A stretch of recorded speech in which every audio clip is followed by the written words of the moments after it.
Hello there, and welcome to Science for Sleep, where curiosity tucks itself in beside comfort, and even the busiest thoughts learn to exhale. Tonight, we'll take a gentle journey into something you've likely touched a dozen times today without even noticing. A tap on your screen, a message that floated across the globe, a quiet stream of data carrying this very voice to you right now. Strange, isn't it? You're listening to me, and I have no idea where or when you are.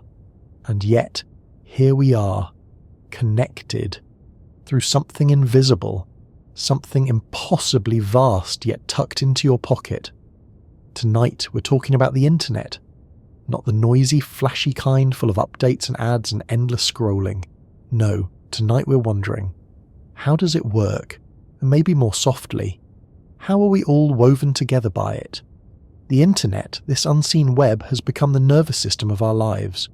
But what is it really? Is it wires? Is it signals? Is it magic? Maybe just a bit of all three. Before we begin, I'd love to know, where are you listening from tonight? A city wrapped in evening light, a countryside where the stars hum quietly above. And how are you feeling in this moment of stillness between tabs and timelines? If this exploration soothes your thoughts or simply gives them something gentle to hold, I'd be ever so grateful if you gave this video a like or even subscribed. It helps this little corner of calm find others drifting through their own digital waves.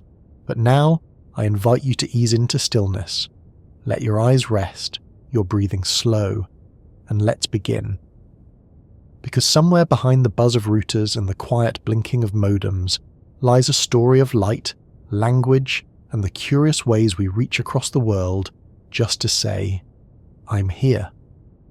It's a curious thing, isn't it? How normal it feels now to press a button and send a message across the planet.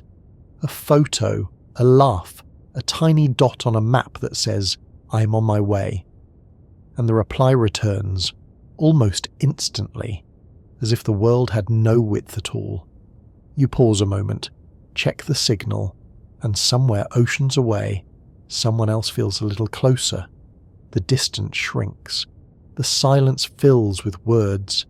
And yet, most of the time, we don't really think about it.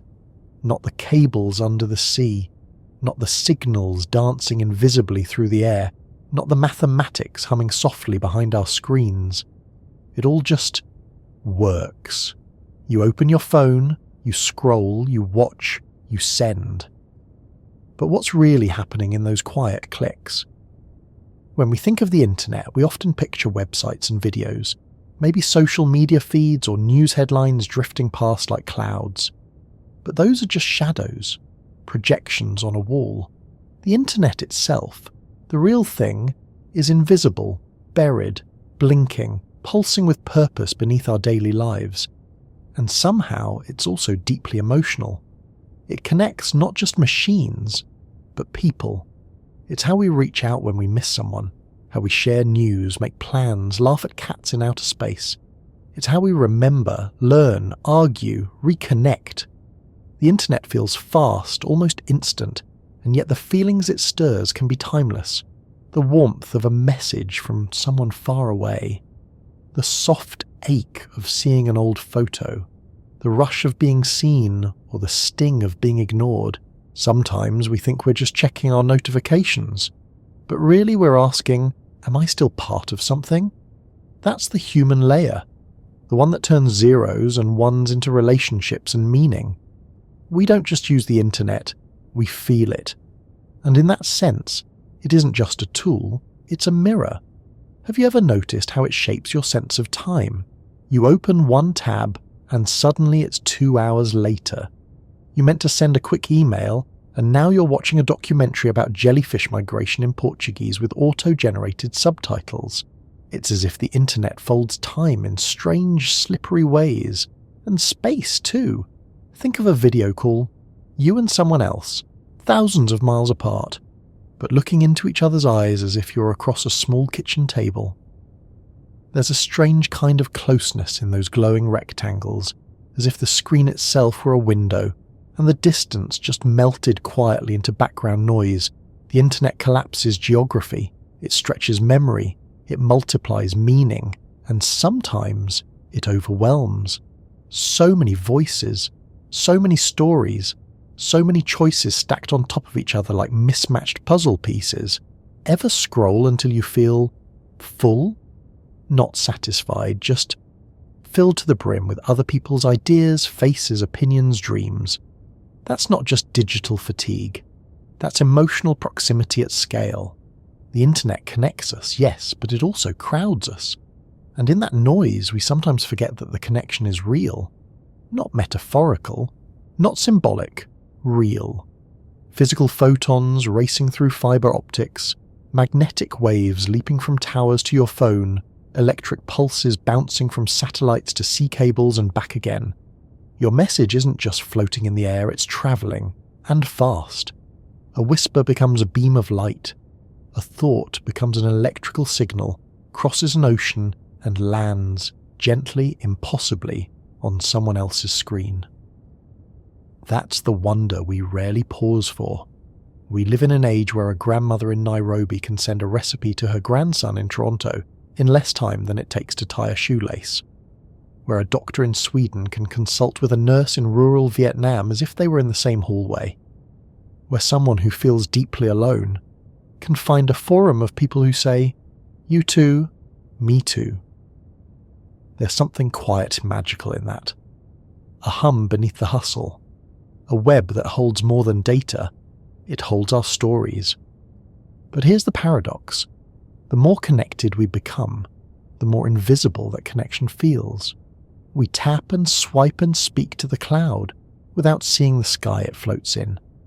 And in doing so, we sometimes take it all for granted, as if it's always been this way, as if connection were a given, not a marvel.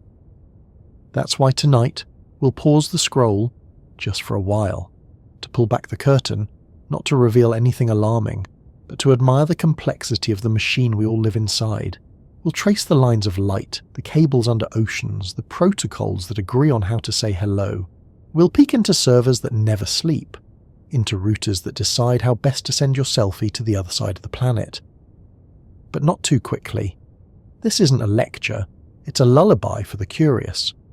Because understanding something doesn't make it less mysterious. Sometimes it makes it even more so. So if you've ever wondered why a call can drop while the video still streams, or how your phone knows you've moved to the kitchen, or how a meme born in Korea ends up on your aunt's Facebook page by morning, you're in the right place. The internet isn't just a net, it's a living, breathing maze of machines and agreements and glowing wires, and every click, every scroll, every smile it brings to your face. That's not noise, that's a signal, and you're part of it. So let's take a closer look. Not to solve it all, but to marvel at the way invisible things can hold us together, at how a flicker of light in one corner of the world can land in your lap like a quiet message. You're not alone. Long before routers blinked or signals pulsed through the air, we were already looking for ways to reach across the quiet spaces between us. Connection isn't new, only the speed has changed. Before the internet was a word, there were strings and signs, whispers and watchfires, drums and pigeons and paper sealed with wax. The desire to connect, to send a thought where the body could not follow, has been with us since the very beginning. It's as old as fire, maybe older. Once we etched symbols into stone. Later we stitched messages onto cloth, folded them into the seams of coats, tucked them inside hollow reeds to float downstream. Every culture has its stories of invisible connection, lines that tie the soul to the stars, threads that bind loved ones across lifetimes, words whispered to the wind in hopes they'll land where they're needed. The ancient Greeks believed in daimones, not demons as we use the word now, but invisible messengers, spirits who darted between people like cosmic couriers, delivering thoughts and moods and inklings, a sort of spiritual postal service. The Norse imagined a tree, Yggdrasil, spanning all realms, its branches connecting gods, humans, giants, and the dead. In Hindu thought, There is Akasha, the ether or sky, the subtle space that carries vibration and meaning, a realm not seen but deeply felt. Even in language, these metaphors linger. The Chinese character for relationship, guanxi, literally links the ideas of connection and tie. In Arabic, sila means bond, connection, but also carries the sense of family, of blood. In Quechua, the language of the Andes, relationships are not between two individuals but within a web of community, always threaded. You see, humans have always dreamed of webs, even before they had machines to build them. Centuries before the first packet of data zipped from one computer to another, the idea was already seeded in myth and poetry. Consider the spider, long a sacred symbol in cultures across the world. The West African stories of Anansi, the clever spider who spins stories and tricks kings, passed from mouth to ear through generations. In Native American lore, the spider woman sits at the center of the world, weaving strands that connect all living things. In Japan, Jorogumo is a spirit who takes the shape of a woman and weaves illusions. A different kind of connection, perhaps, but one still born in the realm of threads. Even the word web carries a certain quiet reverence, doesn't it? It suggests something intricate, something delicate, something held together by tension and symmetry. And yet, we borrowed it to name one of the most complex creations in human history, the World Wide Web. Not a network, not a system, but a web. As if somewhere deep down we still understand that all things are held together by threads. Before we called it the internet, we had other networks, less digital, more dusty, caravans, couriers, post offices, telegraph poles reaching like skeletal fingers across a continent. The invention of the telegraph in the 19th century was a moment that bent time itself. For the first time in history, words could travel faster than the person speaking them. Morse code, the earliest of electric languages, tapped across wires in bursts and pauses, dots and dashes. It was as close to teleporting thought as we had ever come. You could stand in New York and send a message to London in minutes. That wasn't just impressive, it was revolutionary, and not everyone was comfortable with it. The 1800s were filled with essays warning about the dangers of too much speed. There were worries about losing the art of letter writing, about relationships becoming too shallow, about minds becoming overstimulated by all the noise. Some things never change. Before the telegraph, messages travelled on horseback, on foot, by pigeon. In ancient Persia, relay stations were spaced across vast deserts. Riders would gallop from post to post, each handing off a message like runners in a cosmic relay race. The Inca built an empire on knots. Their quipu were bundles of coloured cords with knots arranged in specific patterns, an entire language of touch and texture. Historians now believe these may have conveyed not just numbers, but stories, laws, even census data. A woven database, an analogue cloud. In ancient Rome, signal towers lit flames to send warnings across long distances, fire jumping from hilltop to hilltop like a primitive version of Wi-Fi. In Africa, the talking drum echoed messages across jungles, the rhythm and tone carrying meaning farther than any shout could reach. All of these were internets, not the internet, but internets, systems for sending meaning from one mind to another without moving the body. The magic of the modern internet isn't that it connects us, it's how quietly, instantly, and universally it does so. But the longing it answers, that's ancient.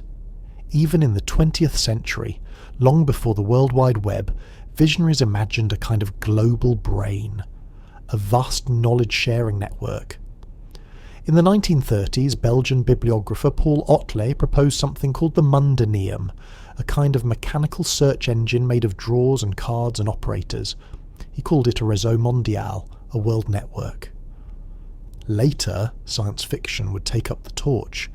Writers like Arthur C. Clarke, Isaac Asimov, and William Gibson spun tales of cyberspace and satellites and global consciousness long before servers and search bars made them real. It's worth noting that even today we use spiritual language when talking about digital space. We send thoughts, we reach out, we share energy, go viral, sync, stream. We upload to the cloud, as if the sky were holding our secrets in a vast library of mist. We call it the web, we surf its waves, we get lost in its pages, and sometimes when it goes quiet we feel that ache, that silence, like a sudden loneliness, as if something invisible and vital has been unplugged. Even now, in the age of satellites and 5G, we still build shrines to connection. We still light up icons in the corner of our screens and feel something settle when the bars are full. Not because of bandwidth or speed, but because those tiny symbols tell us you're connected. To what exactly? That's harder to say, but it matters. We know it does. In Japan, there's a word, tsundoku. It refers to the gentle guilt of unread books. I wonder if there should be a word for all the unsent messages in our drafts folder, the tabs we meant to open, the quiet corners of the internet where we once found someone who understood us and never went back. In the end, the internet isn't just the history of technology, it's a history of yearning for faster messages, for clearer signals, for wider circles of belonging. And like all great human inventions, it carries both light and shadow.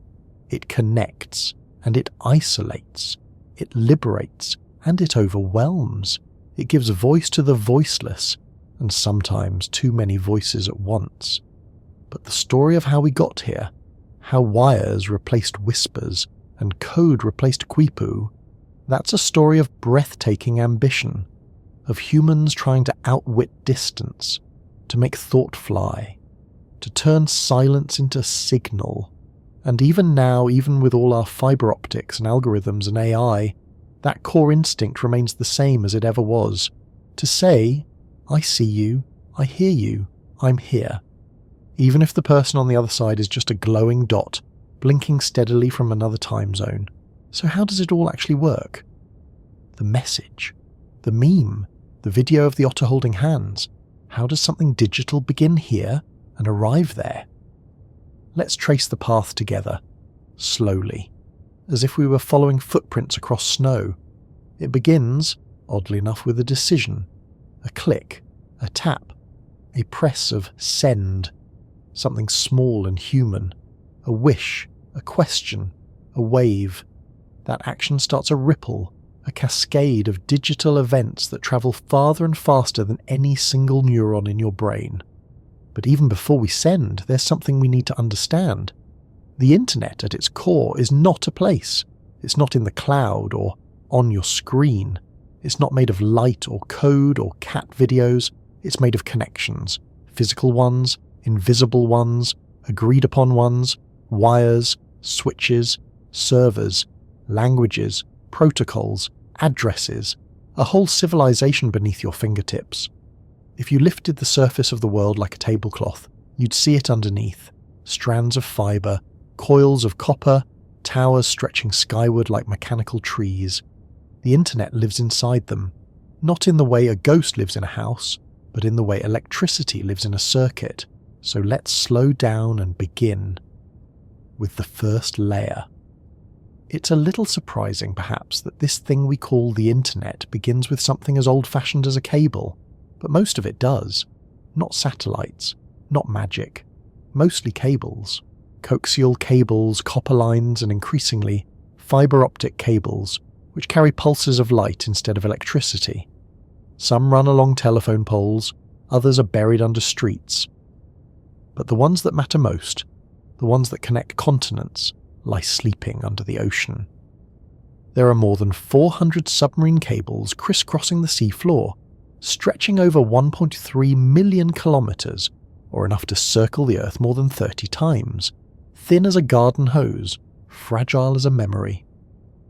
And yet they carry more than 95% of all international internet traffic, text messages, emails, bank transfers, lullabies, all travelling through glass threads thinner than a human hair.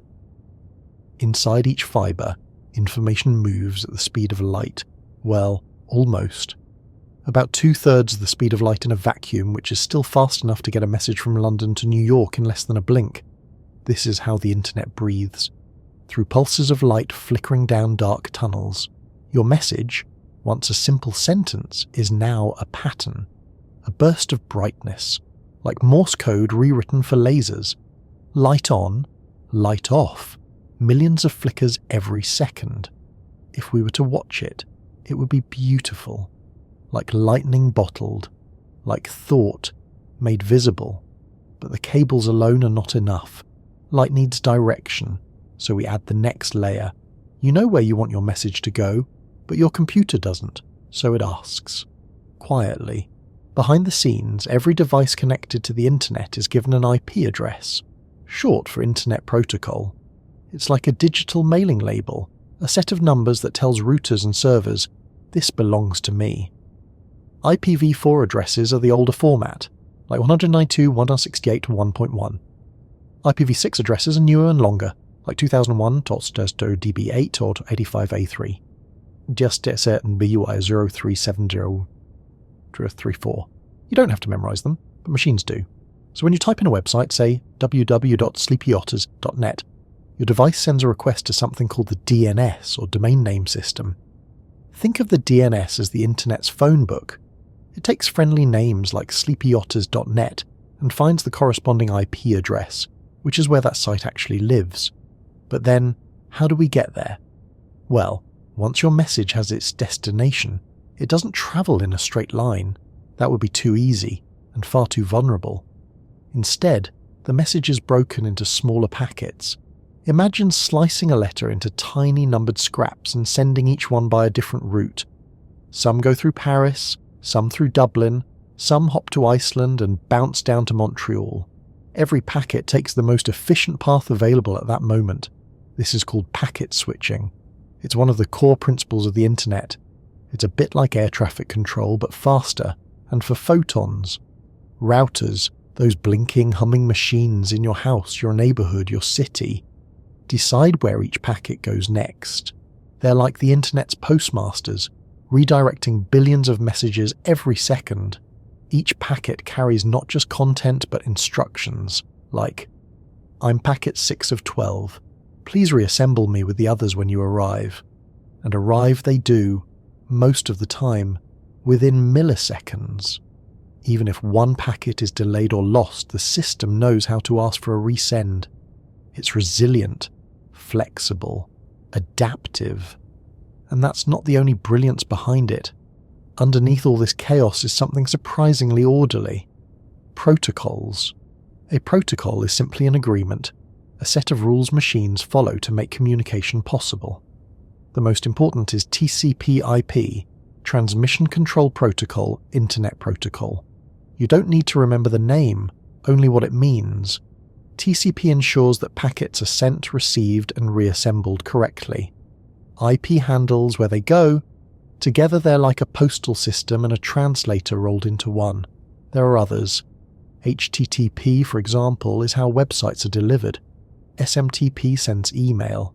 FTP moves files. Each one is a language, a handshake, a rhythm, and just like in music, every note matters. But none of this works without the devices that speak those protocols, the machines that make up the internet's nervous system. You've probably heard of a server. It sounds a bit formal, but really, it's just a computer that listens. It waits quietly in a room, sometimes underground, sometimes cooled by the Arctic air, sometimes guarded in vast warehouse farms. You ask it for something, a web page, a photo, a podcast, and it serves it to you. Hence, server. Your device, the phone, laptop, tablet, is the client. It makes requests. It says, please show me this article. Please stream this video. Please deliver this cat in a shark costume riding a Roomba, the server replies. It says, of course, here it is, and sends packets of data back to your device.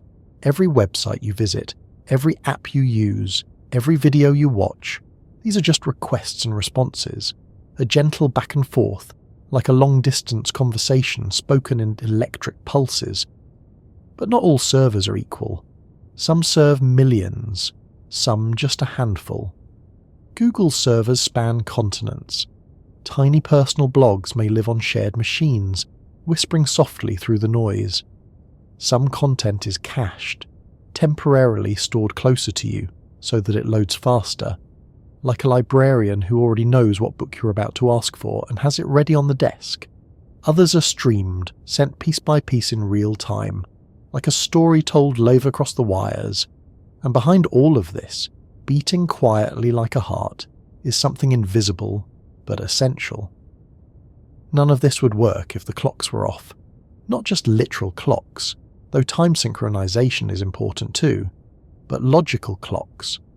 The idea that all these scattered machines, across oceans and continents, must agree on what comes first, what comes next, and when to ask again. Synchronization allows for order. It keeps your messages in line. It makes conversations coherent. Even in chaos, there's choreography. So far, we've followed a message from your fingertips through fiber, addresses, and invisible rules. But there's still more to this quiet journey, because moving information is one thing, protecting it is another. Imagine sending a love letter through a very public post office, one where anyone, technically, could open it, copy it, or change the words before it arrived. Now imagine that same letter, sealed in an envelope made of math, an envelope that only the intended reader can open. That's what encryption does. Encryption turns your message, be it a photo, a password, or a grocery order, into gibberish for anyone who tries to intercept it. Only someone with the right key can turn that gibberish back into meaning. The most common form of this today is TLS, or Transport Layer Security. When you see a little padlock next to a website URL, that's TLS at work, whispering, this conversation is private. And behind it, even more math. Algorithms like RSA and AES, prime numbers doing a delicate dance. It's strange to think that some of the most powerful protections in the world come not from vaults or passwords, but from the quiet elegance of number theory. So when your device connects to your bank, or to a friend across the sea, it's not just sending and receiving, it's negotiating, it's verifying, it's saying, are you really who you say you are? And waiting for a cryptographic handshake in reply. And all of this happens in a blink. But of course, not everything travels by wire. Let's step gently now into the air. Wi-Fi, 4G, Bluetooth, satellite. These are the threads of the internet we can't see at all, even if we walk straight through them. You're probably surrounded by these signals right now. They pass through walls, floors, your body. They don't hurt you. They're not watching you. They're simply waiting. Waiting for the right device to listen. Wi-Fi signals are electromagnetic waves, cousins of visible light, but just a bit longer. They travel from your router to your phone, from your laptop to the local tower, bouncing gently between antennas. Unlike fiber optics, they don't need cables, but they do need coordination. Each signal travels on a frequency, measured in hertz. Too many signals in the same space can cause interference, like too many musicians trying to solo at once. So we give them lanes, protocols, timing. It's less a conversation than a carefully timed ballet of beeps and pauses, and when you step onto a plane or into an elevator and suddenly lose service, that's the dance floor shifting, the music pausing. Still, wireless communication allows us to walk freely within the net, to wander and remain tethered. Even satellites, orbiting far above our heads, beam internet to remote places, bouncing signals back to Earth like digital carrier pigeons in space. But for most of us, the signal lives closer, in our homes, our pockets, our palms. We don't always notice it. We just feel its absence when it's gone. You could break down the internet into wires and code and packets and pings, but somehow the whole is more than the sum of its parts. Because when you video call a friend, it doesn't feel like photons travelling through fibre. It feels like presence. When you read a stranger's blog post and feel less alone, It doesn't feel like data retrieved from a remote server farm in Sweden. It feels like empathy. And when you watch a silly, lovely video that makes you laugh so hard you cry, it doesn't feel like cached content streamed through layered protocols. It feels like joy. And so, perhaps the internet is best thought of not as a machine, but as a translation. A bridge between meaning and motion, between electricity and emotion, between a thought in one mind and a feeling in another. Because for all its code and cables, the internet is still used for something incredibly fragile: connection. Which brings us to the next chapter. If this is how it works, then why did we build it? And how did we go from stone tablets to satellite routers in just a few dozen generations? In the next part of our journey, we'll wander into the past again, not into myth, but into invention, to meet the people who dreamed a world of instant messages long before it was possible, to explore the sparks and switches that slowly gave birth to a global web. But not too fast. There's time. After all, the internet waits, and tonight, so do we. By now you've met the basics: wires and light, packets and pulses, a soft-spoken system that lets meaning fly invisibly across the world. But what lies deeper still? What keeps this network breathing, thinking, scaling? What makes it possible for billions of people to click and scroll and stream at the same time? Let's drift together a little farther down. Not to complicate, but to admire. At the heart of the internet are places you'll likely never see. Windowless buildings, cooled, secured, humming like deep-sea creatures asleep in the dark. These are data centers, the beating hearts of the digital world. Inside, rows upon rows of servers, stacked like books in a library no one reads with their eyes, store everything from emails to videos to entire websites. If you've ever watched a movie online, sent a photo, edited a document in the cloud, it likely passed through one of these quiet fortresses. Each server inside is a machine, but together they form something much stranger. An organism, self-monitoring, self-healing, always on. To keep them alive, data centers need several things: cooling to prevent overheating, power, constant and stable, security, both physical and digital, and redundancy, copies of everything so no single failure causes collapse.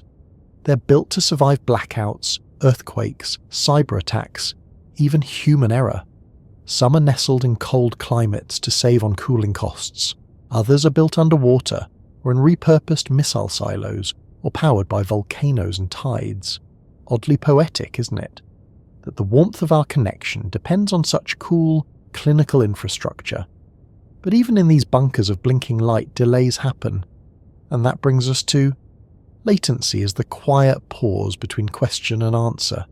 It's the delay between send and received, between tapping play and hearing sound. Usually measured in milliseconds, it's something we rarely notice, unless it grows too large.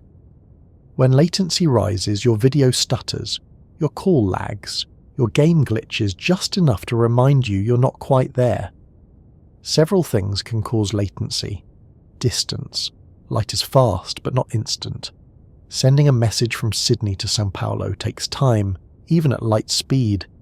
Congestion, like traffic, too many packets in one lane cause delays. Routing. Sometimes packets take strange paths, like flying from New York to Boston via Tokyo. Device load. Your own computer may be slow to respond, like someone just waking from a nap. Reducing latency is one of the great obsessions of modern networking. There are entire teams devoted to shaving milliseconds from your experience, because milliseconds matter. In finance, a 10 ms lead can mean millions. In video calls, it's the difference between natural rhythm and awkward overlap. In gaming, well, just ask anyone who's ever lagged during a boss fight. And yet, there's something oddly comforting in this chase. That we strive with such intensity to make distance feel like presence. Still, not everything on the internet is live. Some things wait for you, which brings us to, when you visit a website once, your browser remembers it. That's caching, the practice of temporarily storing content closer to you, so the next time you ask, it answers faster. Imagine you walk into a bakery every morning and order the same thing, a warm croissant.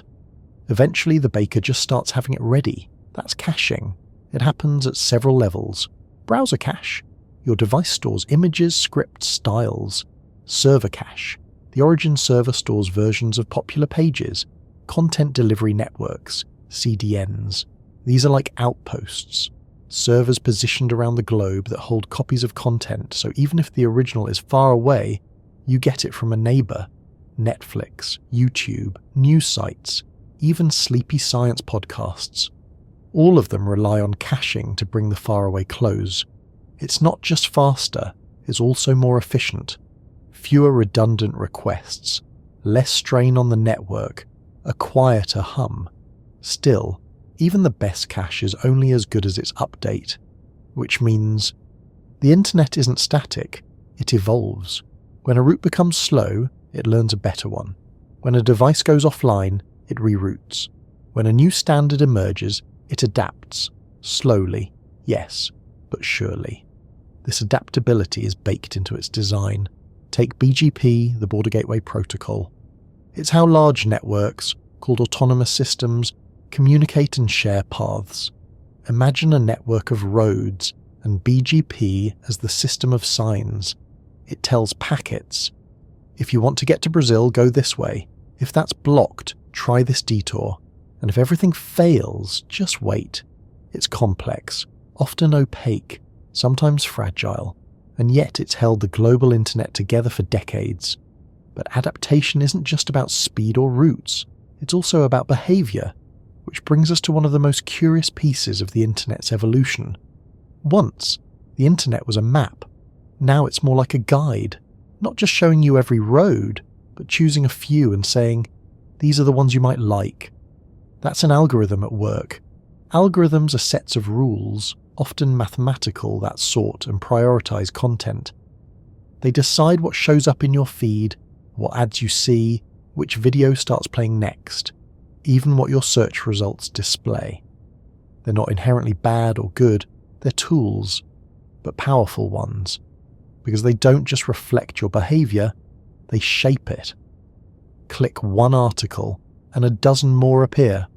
Watch one video, and the rabbit hole deepens. Spend a few seconds more on a post, and suddenly it's everywhere. Algorithms watch what you linger on, what you skip, what you click, what you close. Not in a sinister, spying sort of way, but in the way a river watches the stones it flows around and learns to curve. They personalise your experience, which feels convenient, comforting, familiar. But sometimes too much familiarity can become a mirror, an echo chamber, a feedback loop. You see what you already believe, you hear what you already expect, and without realising it, your world becomes smaller, while feeling endlessly large. So here's the quiet truth. The internet is vast, but it's also filtered, and the filters are invisible unless you look for them.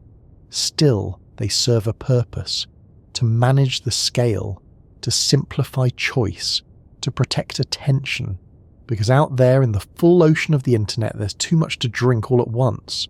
So the algorithm becomes a kind of cup, a ladle, a lighthouse, and occasionally a maze. And now we drift into stranger waters. You see, while most of the internet hums with the rhythm of everyday use, streams, messages, updates, there are places where that rhythm skips, places where it bends, cracks, or quietly breaks. And that too is part of the story. Sometimes things go wrong. Imagine you're sending a message to a friend. Everything should work. The address is correct, the connection strong, the moment perfect. And yet, nothing. The message vanishes into silence. What happened? It could be any number of things. A server misbehaving, a router misdirecting, a cable beneath the ocean accidentally severed by an anchor, drifting in deep salt water far from human sight. Sometimes, a misconfiguration in a distant country can ripple across the globe, slowing down services you've never heard of. That's the curious fragility of a system designed to be strong. Even its resilience has seams, And in those moments, when a website won't load or a video stutters endlessly, you're not just witnessing a technical glitch, you're watching something vast and global and very human stumble. But there's beauty in that too. It reminds us the internet isn't magic. It's made, maintained, constantly stitched together by engineers, protocols, and quiet choices. It can break. It can heal. And like us, it learns from both. Now and then, the system is pushed to its edges. During disasters, when cell towers collapse and cables melt under fire, the internet reroutes. It folds around the damage, like water around stone. In places where infrastructure is scarce, people build their own tiny networks, meshes of old routers and repurposed phones, whispering messages through the dust. In moments of protest or revolution, when regimes silence digital voices, the internet splinters, but it rarely disappears. Banned sites reappear in disguise. Connections leap through satellites, tunnels, proxies, anything that lets light slip through the cracks. There is defiance in that. Quiet, resilient, and hopeful. Sometimes entire countries vanish from the internet for a few seconds. Power outages, border filters, accidents, intentional flicks of a switch. It's unsettling how easy it is to unplug a nation, but also comforting how quickly the world notices when it does. Then there are the stranger corners, dead websites that still breathe, abandoned blogs, last updated in 2007, still sitting quietly in their little corners of the web like forgotten postcards pinned to a bulletin board, guest books frozen in time, flash animations now unplayable, ghosts of code and memory. There's even a term, the digital graveyard. Not morbid exactly, more like a library no one visits anymore, but which still holds stories just in case someone comes looking. The internet is filled with these echoes. Online forums where the last message is a question, unanswered forever. YouTube comments on videos where the uploader disappeared. Pages for restaurants that closed a decade ago, still telling you about their Tuesday specials. These aren't bugs, they're reminders that behind every click is a person, and behind every website a story. And not all stories finish on time. There are also places where the internet feels like it's dreaming. Take artificial intelligence, for example.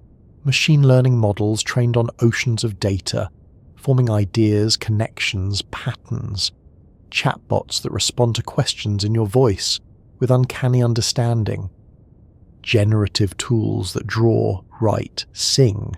It can feel like the internet has grown a mind of its own.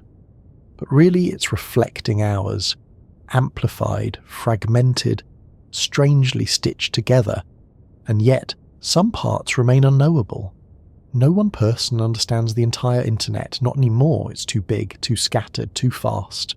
Like a language that rewrites itself each night while we sleep, which makes it not unlike a dream. A collective dream we're all sharing, shaping, navigating by instinct and interface. Sometimes it shows us what we didn't ask for. Sometimes it hides what we most need. Sometimes it listens. Sometimes it's just noise. And still, we return. Because beneath the complexity, the algorithms, the glitches and ghosts, something simple remains. We want to be heard. We want to reach out. We want to be part of something bigger than our own thoughts, and the internet, for all its flaws, offers that. Connection, even if filtered. Information, even if overwhelming. Beauty, even if buried under pop-ups and autoplay. There's a soft persistence to it, a desire to connect and keep connecting. Even the spam, in a strange way, is a kind of hope. A digital bottle tossed into the sea, praying to be opened. And somewhere, somehow, it often is. That's the curious thing. The internet may be built on code, but it runs on faith. The faith that when you press send, something will happen. That across oceans someone might reply. That among the billions of signals, yours might be received. It's a fragile kind of magic, but magic nonetheless. And so, in this great deep dive, maybe that's the most human part. Not the machines, not the math, but the message, the flicker of connection. The idea that a thought, born quietly in one corner of the world, might find its way to someone else just in time and say what we always long to hear. You're not alone. I'm here. I see you. It's easy to forget that the internet is new, not just new in the cosmic sense, but new, really, in terms of human time. For most of history, we had no such thing. No hyperlinks, no Wi-Fi, no glowing rectangles humming in our pockets, and yet, here we are, carrying the world in our hands as if it were always meant to be there. But it wasn't always like this. There was a beginning, a slow, stuttering start, a moment when the idea of two machines simply talking to each other was radical. Let's start not with the internet itself, but with the whisper before the signal, the idea that information could travel faster than a horse. In the 1830s, the world met its first taste of electricity's strange potential in the form of the telegraph. Samuel Morse, whose name would later click into code, helped pioneer a system that allowed short messages to be sent across great distances using electrical pulses. These pulses tapped out letters, which became words, which became ideas, all travelling down a single wire. It was slow by our standards, fragile, full of limitations, but it changed everything. For the first time, thought could move without a body. A sentence could cross continents long before a ship ever left port. It was the first time we learned to trust a wire with our meaning. From the telegraph came the telephone, another leap. Now voices could travel, not just dots and dashes. People didn't just communicate faster, they began to expect it. That expectation, once born, never really left. In the mid-20th century, computers arrived. At first, they were enormous, room-sized, costly, inflexible, but they could calculate, fast, accurately, tirelessly. Still, they were islands, machines without company. They didn't talk to each other. Each one was its own world. Then came a new question, almost whispered. What if they could? The answer, or the beginning of it, came during the Cold War. It was a time of tension, of technological one-upmanship, of preparing for disasters that thankfully never came. In that strange atmosphere, a project was born, modest, experimental, and world-changing. In 1969, a small US government project known as ARPANET sent the very first message between two computers, one in UCLA and the other at Stanford. The message was supposed to be Logun, but the system crashed after the first two letters. The first message ever sent over what would become the internet was simply low. Not quite profound, but oddly poetic. As if the internet had begun by softly saying, hello. ARPANET grew. More computers joined. More lines were laid. The protocols that guided them began to take shape. Researchers developed a way for these machines to exchange information reliably, even across vast networks. That's when TCP/IP was born, the same foundational protocol still pulsing behind every click today. By the 1980s, universities and research centres across the US were linked by this network, but it was still small, still obscure, a tool for scientists and programmers, not yet a place for poetry, cat videos, or sleepy science musings. That would change in the 1990s with a gentle click heard round the world. In Switzerland, at the European Organisation for Nuclear Research, CERN, a British computer scientist named Tim Berners-Lee had an idea. He wanted to help scientists share research more easily. So he created something deceptively simple, a way to link documents together using clickable text. He called it the World Wide Web. It wasn't the internet itself, more like a layer on top of it, a new language, a new skin. But it changed everything, because now information wasn't just stored, it was woven. You could hop from one idea to the next, from a page in Tokyo to a paragraph in Madrid to a picture in Toronto, all with a single click. For the first time, the internet became navigable, a landscape, not just a tool. The first website went live in 1991. It was just text, black and white, modest, even boring, But the seed had been planted. From there, the web grew.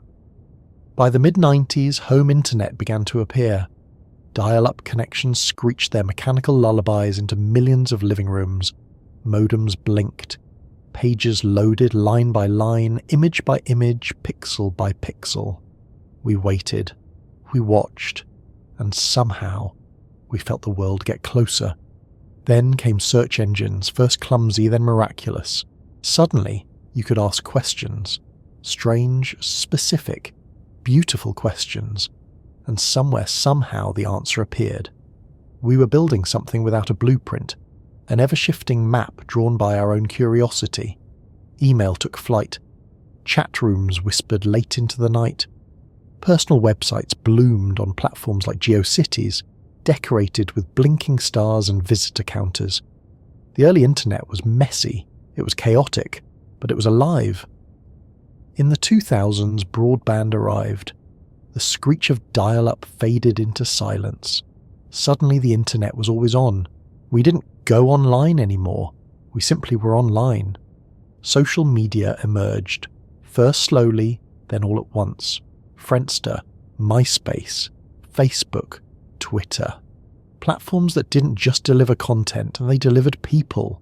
Real, messy, wonderful people. People talking, sharing, arguing, laughing, and with them, something new was born. The digital self. We weren't just visiting the internet, we were living parts of ourselves there. In parallel, the hardware evolved.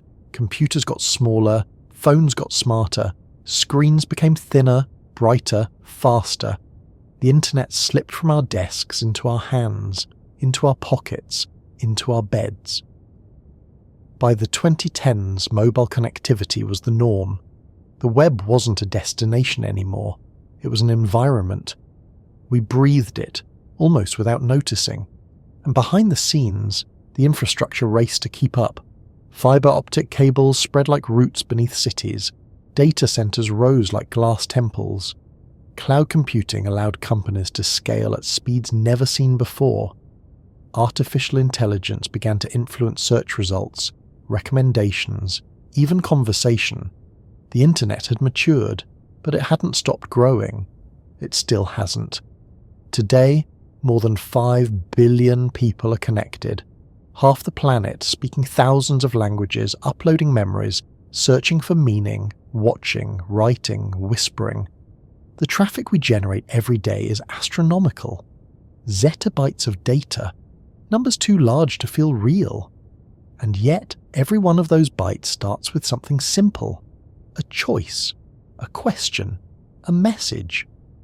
We tend to think of the internet's history in terms of technology. Wires, protocols, devices. But there's another way to see it. A more human way. As a long, slow unfolding of connection. Each chapter an attempt to reach further, to speak more clearly, to reduce the silence between us. The telegraph cut that silence from weeks to minutes. The telephone gave it a voice, the computer gave it memory, the internet gave it scale, and the web gave it meaning.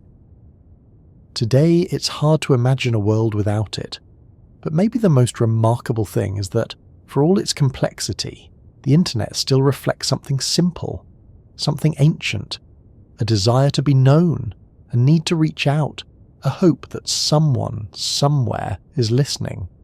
It is the latest expression of a very old instinct, the same one behind the first campfire stories, the first carvings on cave walls, the first names scratched into tree bark or whispered to the wind.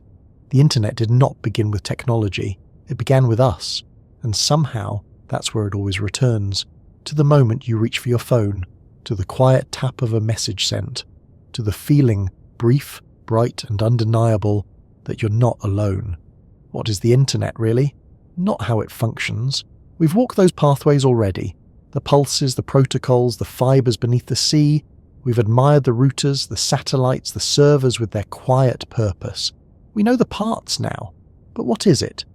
Not what it's made of, but what it is, at its core. When we lift the hood of technology and set the machinery aside, what are we really looking at? Some say it's just a tool, a system, a means of sharing and retrieving information, something built, something used, something managed. But that doesn't quite feel complete, does it? Because if it's just a tool, why does it make us feel so much? Loneliness, joy, connection, envy, belonging. Longing, sometimes. Relief, often. You don't usually feel those things from a hammer, or a screwdriver, or a wrench. The internet isn't cold, it isn't sterile, it pulses, it reflects, it listens, and sometimes it talks back. Maybe that's why it's become hard to define, because it's less a thing and more a place. Not physical, not geographic, but real enough to affect us. We wake up there. We work there. We argue, flirt, confess, collapse, and begin again. All there, in a space with no walls and no air, and yet somehow it still holds us. So is it a place, or is it something else? Some philosophers argue that the internet is a form of collective consciousness, not because it thinks, but because it lets us think together.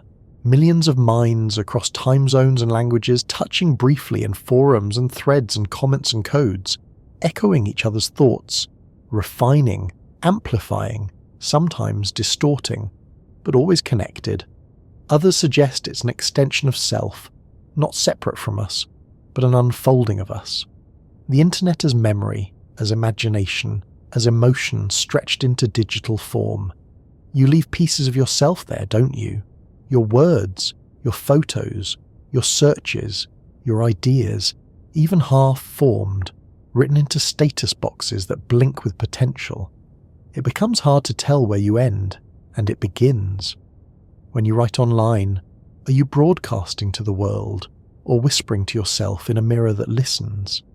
In some corners of philosophy, the internet is viewed as a mirror of the soul, reflecting not who we are but who we wish to be, or who we fear we've become, or who we pretend not to be. It's a space where identities are flexible, masks are common, and truth is slippery, yet somehow more visible than ever.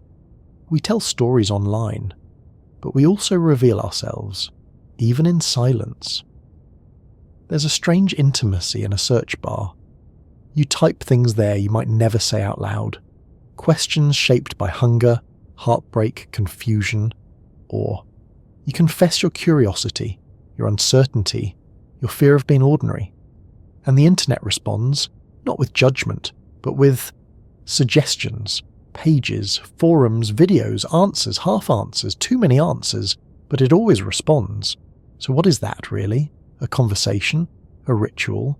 A form of digital prayer? Some call it a god. Not in the literal sense, but in the metaphorical one. All-knowing, ever-present, vaguely benevolent, occasionally terrifying. Something we turn to in moments of doubt, when the real world feels insufficient. You lose something. You ask the internet. You feel something. You tell the internet. You don't know something. You search. You always search. And it always has something to offer. It doesn't always know the truth, but it offers a version, or 5, or 500. So is it a library? Is it a cathedral? Is it a mirror? Some say the internet is a new kind of time, a non-linear one. Past and present collapse there. You can watch a video from 10 years ago and feel it like it happened today. You can read comments written yesterday beneath music made 40 years ago. Everything exists all at once. Moments don't die. They pause. They persist. It's a form of digital memory that feels infinite and strangely fragile. Click the wrong link and it's gone. A website vanishes. A post is deleted. A voice disappears. We often think the internet keeps everything forever, but that's not quite true. It forgets in strange ways, slowly, quietly, sometimes mercifully. What is lost is not always missed. What is missed is not always lost. Still, some things survive longer than we ever meant them to.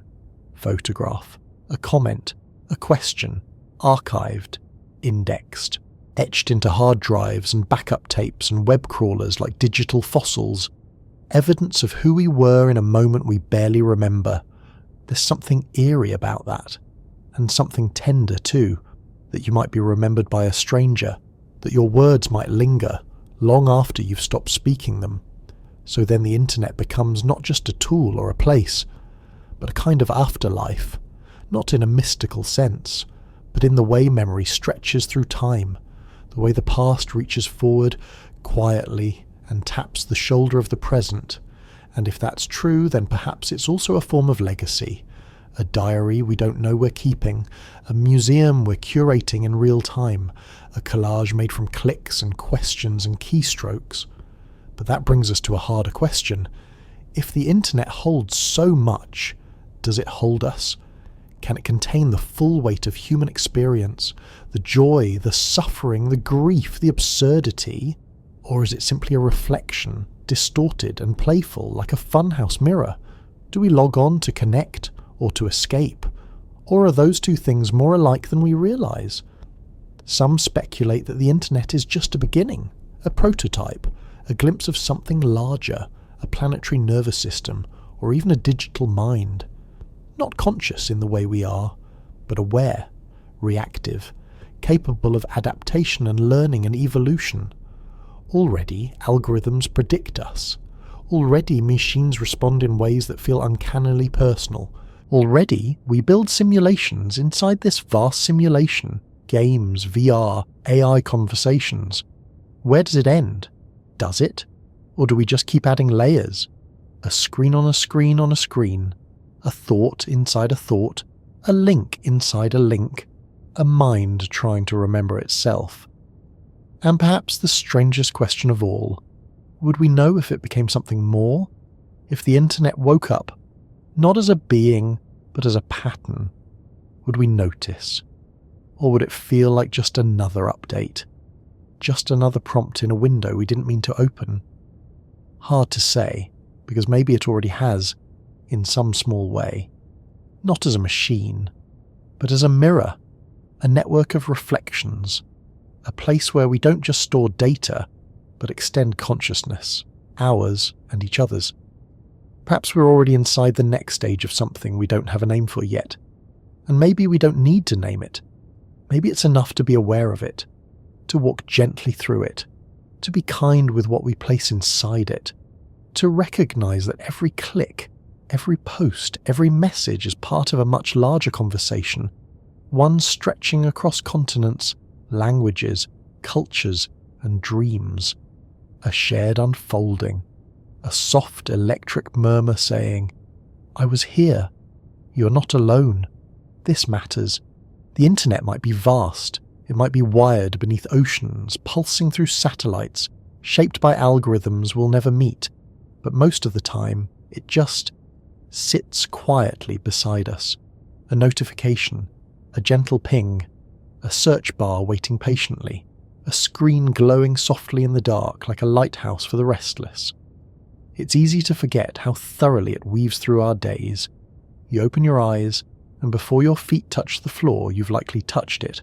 The weather, the news, a message from someone far away, a meme, a moment, something to laugh at, something to think about, something to carry with you, even if you never meant to. The internet isn't just part of modern life. In many ways, it's the background of it. Not loud, not showy, just present. Like air conditioning, or gravity, or breakfast. And like all familiar things, it becomes invisible until it stops working. You've probably felt that little jolt. The Wi-Fi goes out. Your app won't load. Your message just sits there, unsent. It's not panic exactly, but something stirs, an ache for connection, for rhythm, for the smooth hum of things functioning as they should. That too is part of life now. A dependency we didn't plan for, but that settled into our bones all the same. We use it for everything, and I do mean everything. We shop with it. Groceries, shoes, late-night impulse buys that seemed like a good idea at 2 a.m. We work through it. Emails, meetings, deadlines whispered through glowing screens. We learn from it. Languages, instruments, recipes we never quite finish. We remember with it. Birthdays, addresses, the name of that actor we can never remember. Even though we have seen him in 10 movies, it has become our external brain, not better than memory, just more searchable, and with it comes a strange kind of time travel. You scroll through an old photo album on your phone, a vacation 5 years ago, a birthday someone forgot to print, a pet that's no longer here, and suddenly, the moment returns. Not faded, but vivid, clickable, tagged. Memory doesn't live in dusty drawers anymore. It lives on the cloud, weightless, waiting. Sometimes it's beautiful, sometimes it's heavy. A single photo can bring you joy and ache, all wrapped into pixels, and still you scroll. Because scrolling isn't just about information, it's about soothing, it's a rhythm, a lullaby made of motion. We scroll to settle, we scroll to escape, we scroll to remind ourselves we're not missing anything, and then feel like we're missing everything. The internet has a funny way of compressing time and stretching emotion. 10 minutes on a social media app can leave you feeling happy, bored, inspired, discouraged, outraged, soothed, jealous, connected, and vaguely hungry, all before you remember why you picked up your phone in the first place. It's not the internet's fault, it's just big, bigger than any one feeling, bigger than any one person. But we still carry it around like it's small, like it fits in our pockets, like it won't spill over. And sometimes it does. Sometimes we feel full, not informed, just filled, with news we can't change, with voices we didn't ask for, with opinions we didn't have time to process. It's not that we're ungrateful, we just weren't meant to hold this much at once. In a single scroll, you might read about a baby being born, a forest burning, a funny dog video, and someone's worst day. One after another, with no breath in between. The internet doesn't pause for emotional digestion, but you can. You're allowed to look away, to log off, to be unreachable for a while. The world will wait, it always has. And yet, we come back. Not because we're addicted, not always, but because it's also beautiful. The internet holds things worth returning for. A message that arrives just when you need it. A video that makes you laugh so hard you forget what sadness feels like. A stranger who says something kind with no reason except that they could. It holds art, ideas, stories. It lets you hear a choir in Kenya from your kitchen, watch a dance in Seoul from your bathtub, learn how to say thank you in 20 languages before bed. It shrinks the world, yes, but it also reveals how enormous and wonderful it is. And in that enormity there is room for culture, for ritual, for strange little habits that now feel like traditions. You light a candle and start a video, a sleep story, a playlist, a familiar voice that says, "Welcome back." You sit with tea and open your favourite forum. You don't always post, you just read. You watch the same comfort show for the 8th time and let the buffering circle spin like a tiny hypnotist. These are new rituals, digital ones, and they're valid. Because culture isn't just food and clothing and dance, it's practice, repetition, meaning, belonging. Even emojis are cultural now. So are hashtags. So is the shared experience of watching something live and commenting in real time with people you'll never meet.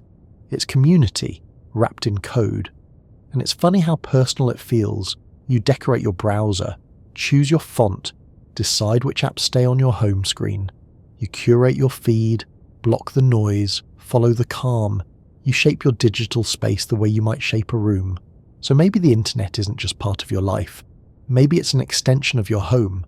And just like any home, it can get messy, it can get loud, but it can also be soft, welcoming, quiet at just the right moments. Sometimes you wander into old corners, an email from 2012, a blog you forgot you wrote, a playlist that knows your teenage heart better than your adult self ever will. The internet remembers even when you forget. But don't worry, it also forgives. That embarrassing post, that outdated profile picture, that weird comment you made at 3 a.m. when you were learning how to flirt in the wrong language? It's okay. We've all done it. The internet is full of past versions of us. and somehow it still makes room for who we're becoming.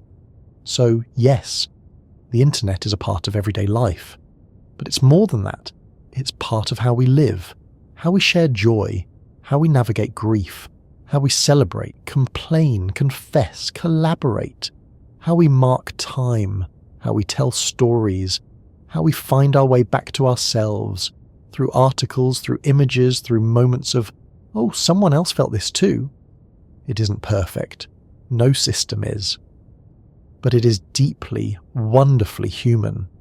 Because behind every username, every post, every comment section, there's a heartbeat, a person, a story, and all of them, all of us, drifting through this great digital space, trying, in our own ways, to say the same thing. I'm here. Let's imagine, just for a moment, that you woke up in a world where the internet no longer existed. No signal, no notifications, no pages to load or messages to check, no quiet hum of connectivity following you through your day like a shadow. What would change first? Maybe you'd reach for your phone out of habit only to find it staring back blankly.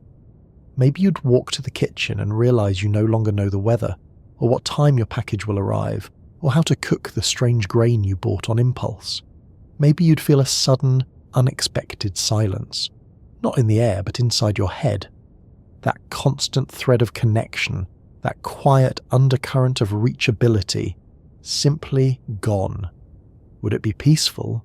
Would it be terrifying? Now imagine something stranger. What if the internet had never existed? What if it hadn't just disappeared? What if it had never been built at all? The world would be unrecognizable. No instant messages, no search engines, no video calls, no Wikipedia, no satellite-guided traffic rerouting your drive, no sleepy podcasts soothing you to sleep from across the world. We'd still connect, of course. Humans always find a way. But everything would be slower, smaller, softer in some ways, but lonelier too. And here's where things get curious. Because once something like the internet enters the world, it's almost impossible to imagine life without it. It doesn't just change what we do, it changes how we think. It rewires the rhythm of our attention. It expands the borders of our curiosity. It introduces paradoxes that no generation before ours ever had to consider. Like, how can we know more than ever and still feel like we're falling behind? How can we be surrounded by voices and still feel unheard? How can we have 1,000 conversations at once and still crave one that feels real? These aren't bugs. They're the byproducts of living inside something unprecedented. And if that's what the internet is now, a paradoxical space of vast connection and occasional disconnection, then what might it become next? Let's step gently into speculation. What if, in the not-so-distant future, the internet becomes less something you use and more something you live inside? Not metaphorically, literally. There are already virtual spaces, games, simulations, social worlds, where people spend hours, days, whole weekends. Entire friendships formed without ever hearing a voice. Entire economies traded in digital goods. What if those worlds become indistinguishable from the real one? Virtual reality offers goggles and gloves now, but in time it might offer something softer. Contact lenses, neural implants, interfaces that blur the boundary between thought and action, between inner world and outer screen. You think it, and it appears. No tapping, no typing, just seamless thought to data. It sounds like science fiction, and yet the foundations are already here. And if we build such a thing, a fully immersive internet, what happens to the self?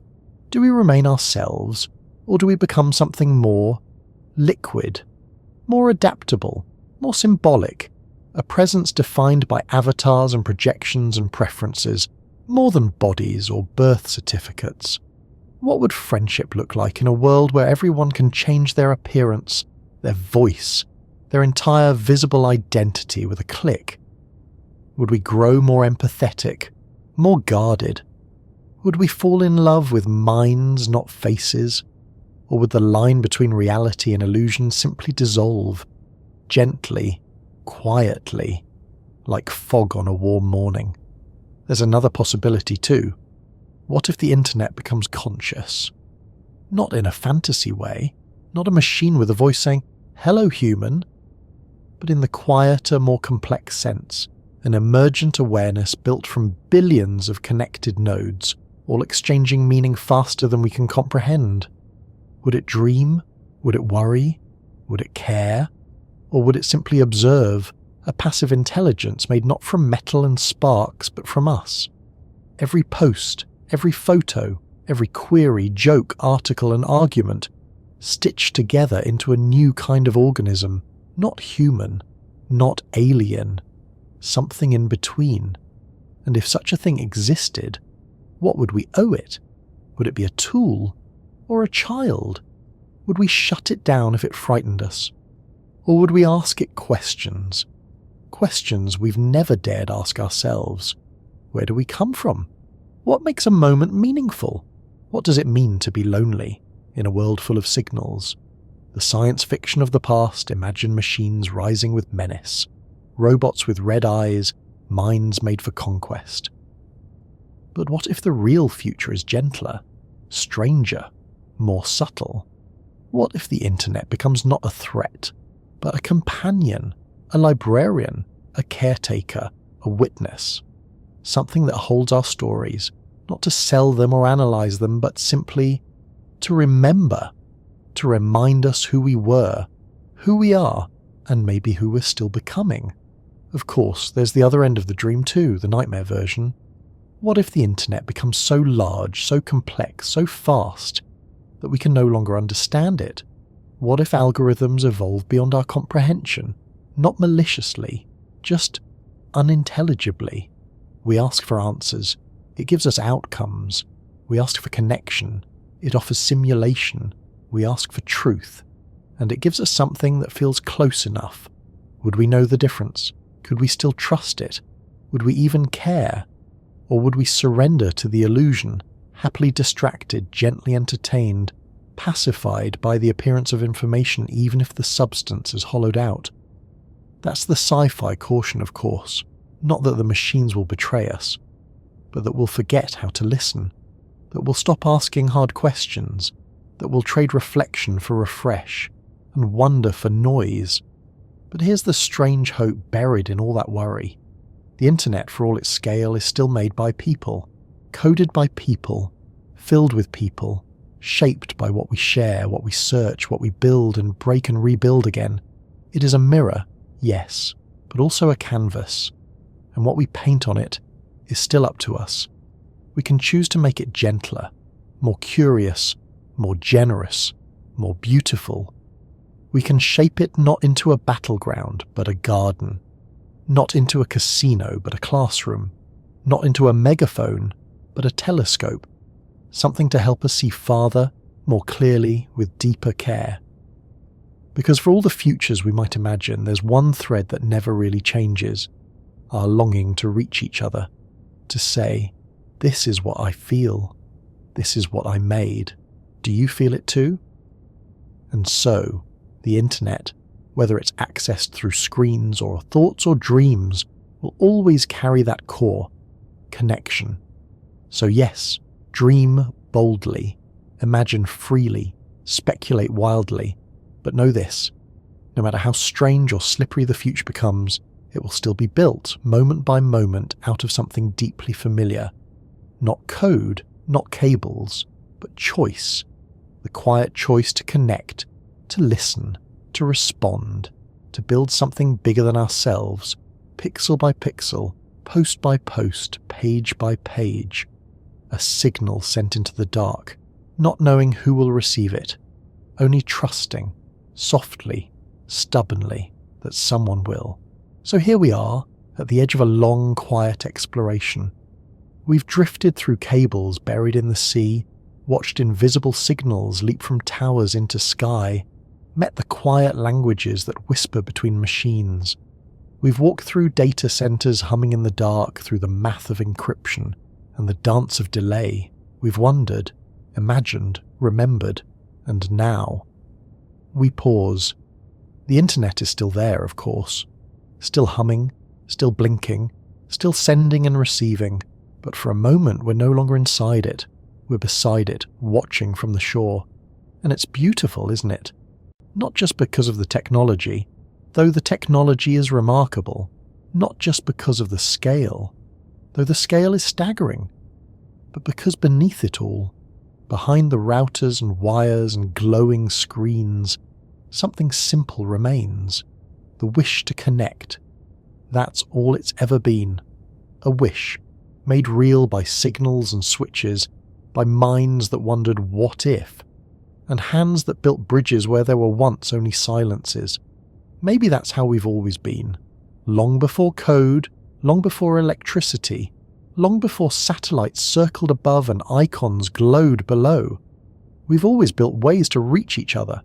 Torches on hills, symbols on stone, songs carried by wind, and now this invisible web, this whispering lattice of meaning, this soft mirror that listens.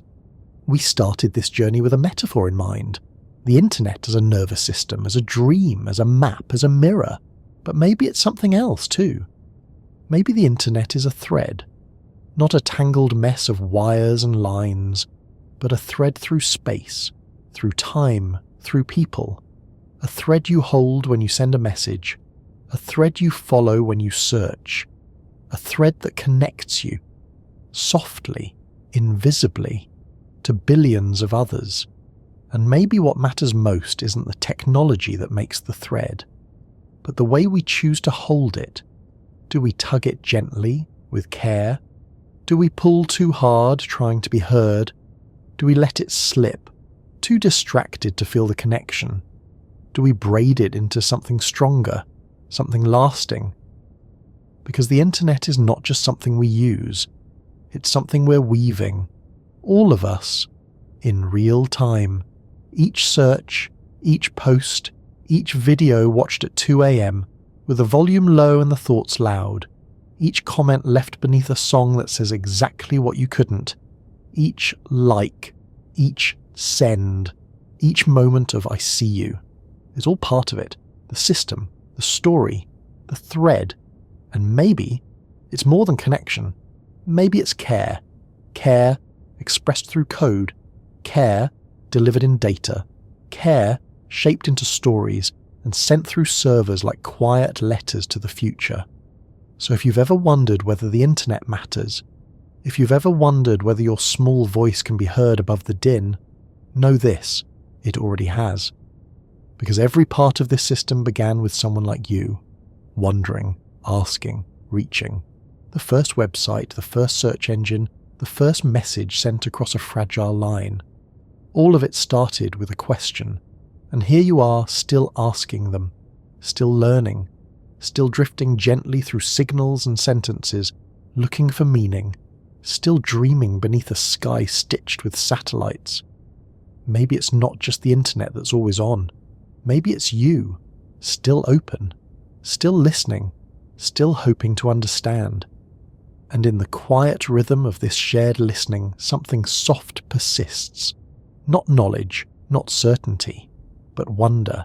And wonder is enough. It doesn't need a conclusion. It doesn't demand an answer. It's happy to float, light, untethered, like a signal waiting to be received. Because what is the internet really if not a long collective wondering? What happens if I send this? What happens if someone replies? What happens if we try to understand each other? Not perfectly, but earnestly.